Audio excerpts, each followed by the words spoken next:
All right, welcome Early Head Start and Head Start community to this special interview during October's Head Start Awareness Month. My name is Kent Mitchell. I'm the Senior Director of State Affairs for the National Head Start Association, and really honored to have with us today Joanne Goldblum, who is the CEO of the National Diaper Bank Network.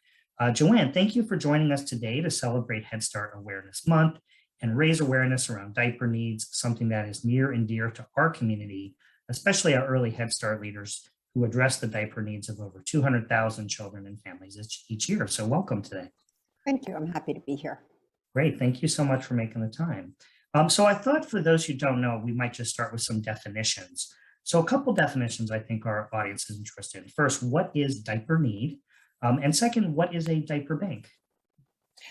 So diaper need is just the inability to access an adequate supply of diapers so that you can change your baby when they need to be changed. So it's a simple definition.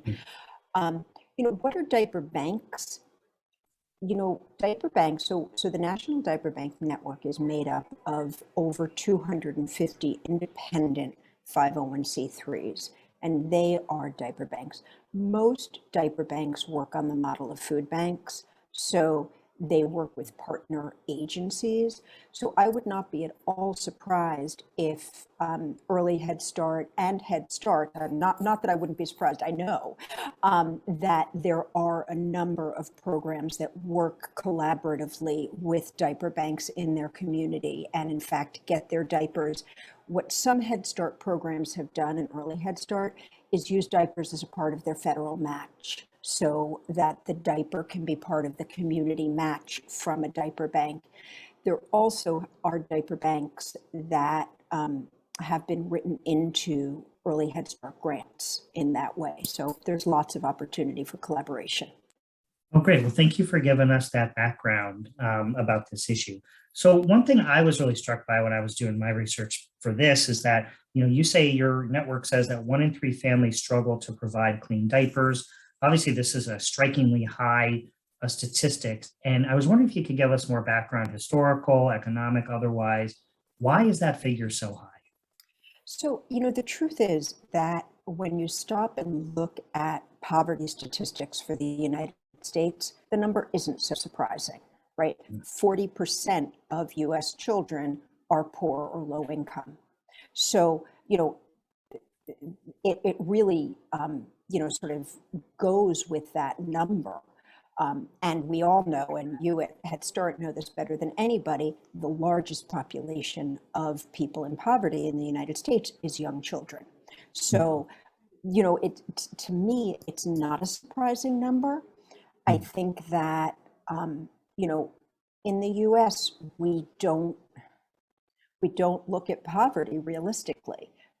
We tend to, and honestly, part of the reason that I originally started a local diaper bank, I was doing community-based social, home-based social work, so I went to people's houses. And what I saw over and over again is just nobody was thinking about these little things. There wasn't a way to help people to get what they needed. And so, that's a big part of the reason we do the work we do.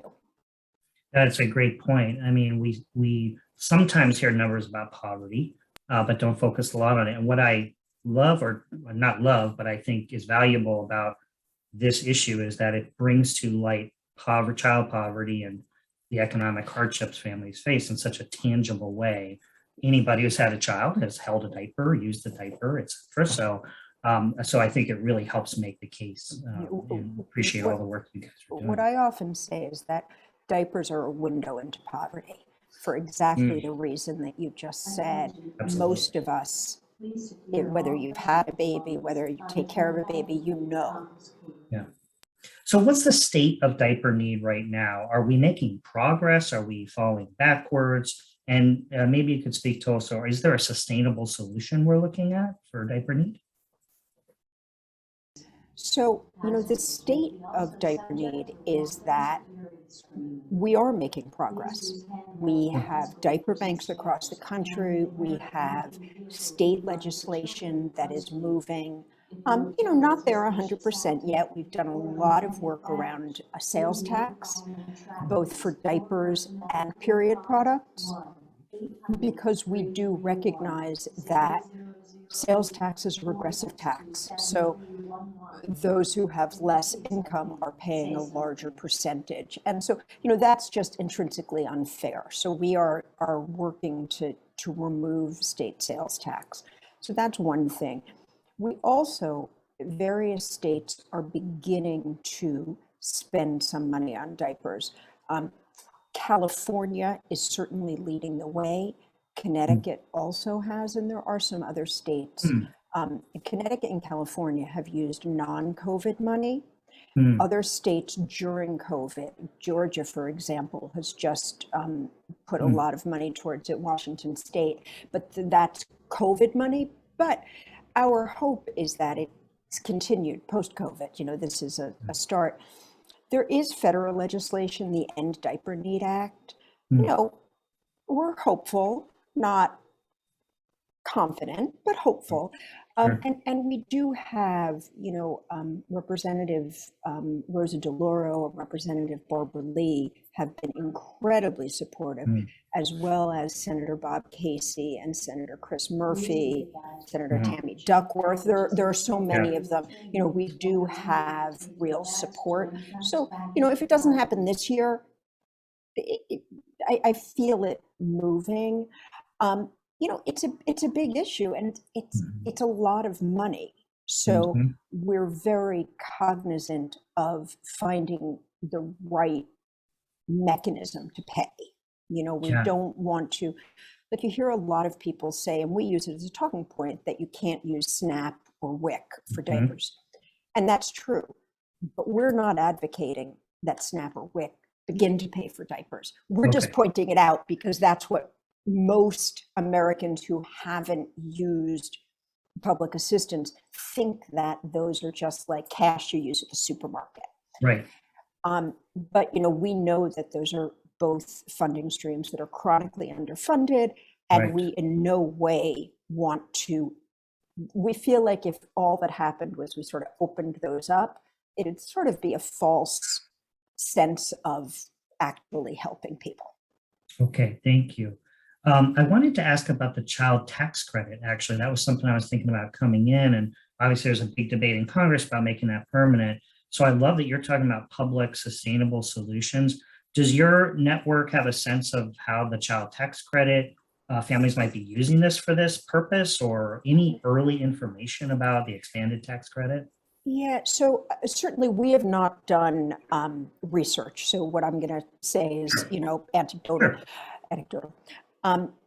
I think it's the greatest thing in the world. I think the fact that we, for the first time, have a fully refundable child tax credit is so important. And I think that we as advocates need to do a lot to help our fellow citizens understand that prior to this, what fully refundable means is that the poorest among us get it.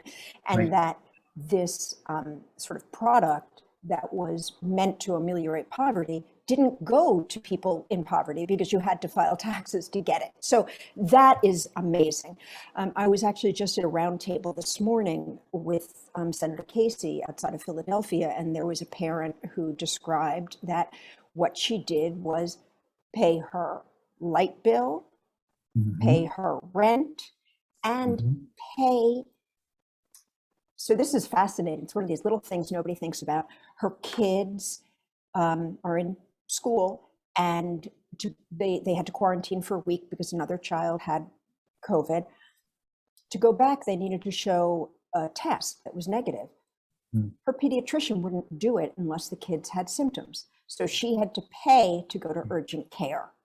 So it's things like that that we're hearing. And certainly we hear over and over again that what people use that money for is rent, diapers, period products, food.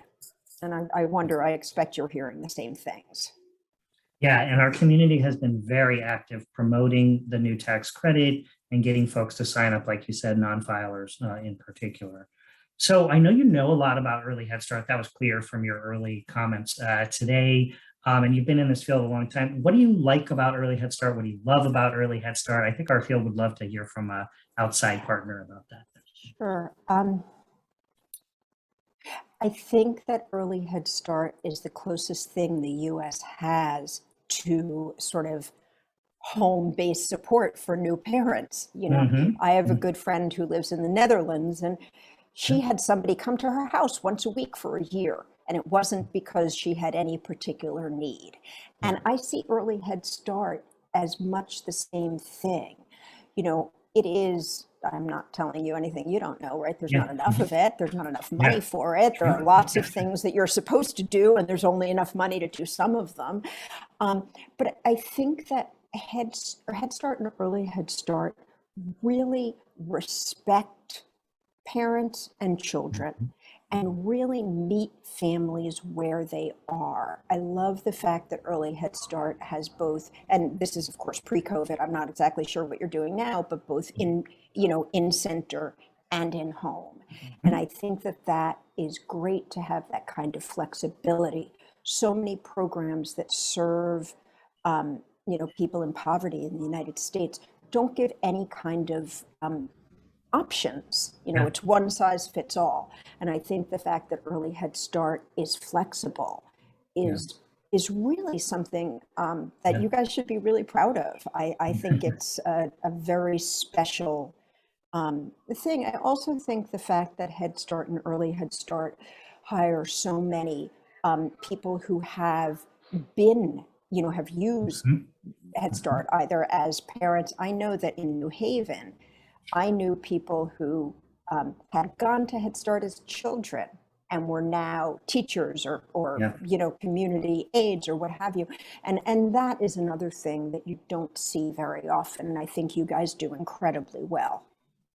Yeah, kudos to the field. I mean, that is a special part of Early Head Start, and Head Start is the connection to families and the connection to parents. And one of the program options we've been talking more about is actually prenatal too. So a small fraction of programs do prenatal services and then hold the slot for the infant, but we are working to expand that as well. So for folks turning to what programs can do, if they want to talk more about how they address diaper need and these issues that come with having a little one, in your house, what advice do you have to programs about communicating to lawmakers and others about that? Sure. So we have all sorts of resources on our website that can help people to know how to advocate around the issue of diaper need. Certainly, we have an amazing government affairs team, and I'm confident, not just confident, I know they would be more than willing to perhaps do a webinar for Early Head Start, or to meet individually with Early Head Start programs.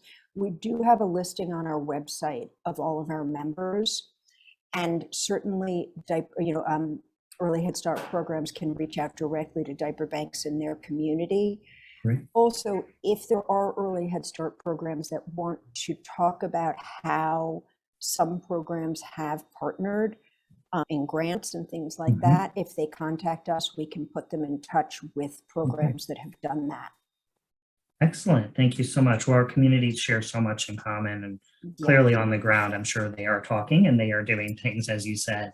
And so great to provide this overview today. Well, Joanne, thank you so much. And thank you for all your network does, to raise awareness about diaper needs, conduct great research, and advocate, for programs like Early Head Start and others that support children and families. We look forward to continuing partnership with your organization and expanding that. And I may very well take you up on that offer for the GA webinar and whatnot. So appreciate that. Absolutely. I would love that. And I would love to connect you with our government affairs team, because I think we do have quite a bit in common. Absolutely. Thank you for all you do. Thank you.